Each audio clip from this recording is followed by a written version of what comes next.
5 men, 3 of which are brothers, are currently in prison on charges of plotting to attack the Fort Dix military base in New Jersey. But the case built by the FBI against them is shrouded in controversy. It began with a vacation a group of young Muslim men took, taping their activities, which included horseback riding and shooting at a gun range. When the FBI was alerted to this activity, they placed 2 informants with the men, both of which had criminal pasts, and one of which was waiting at a Pennsylvania jail to be deported.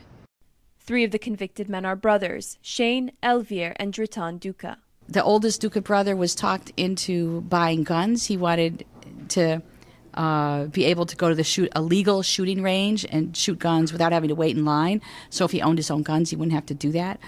But he wanted only to buy legal guns. But he was entrapped in a sting operation into buying illegal guns. After 18 months, hundreds of hours of conversation, and hundreds of thousands of dollars paid to the informants, the FBI arrested and prosecuted the men, 4 of which were given life sentences in 2008, while another is serving 33 years. At one point in the investigation, one of the convicted men told the police of the informant's suspicious behavior. That's what is so astonishing to me about this case, is in this case, one of the young men, I think, realized that there was something not quite right, and he calls the police. But even that isn't enough to prove his innocence.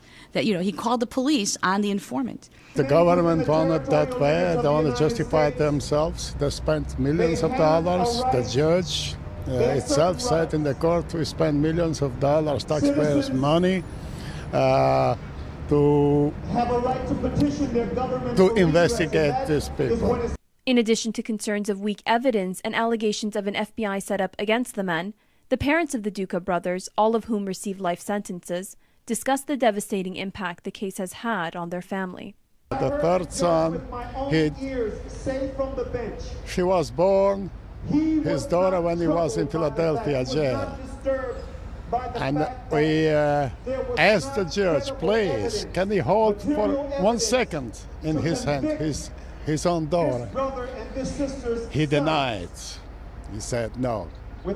Their mother, Zurata Duca, says life has been particularly difficult for their 6 grandchildren who have been left without fathers. Every morning, last week, she cried for her father, my little granddaughter. She said, I cry in the class and crying when I see my friend.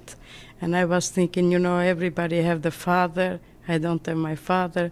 Last year, the Supreme Court refused to hear the case, cementing the ruling against the Fort Dix 5. Marjanasi, Press TV, Washington.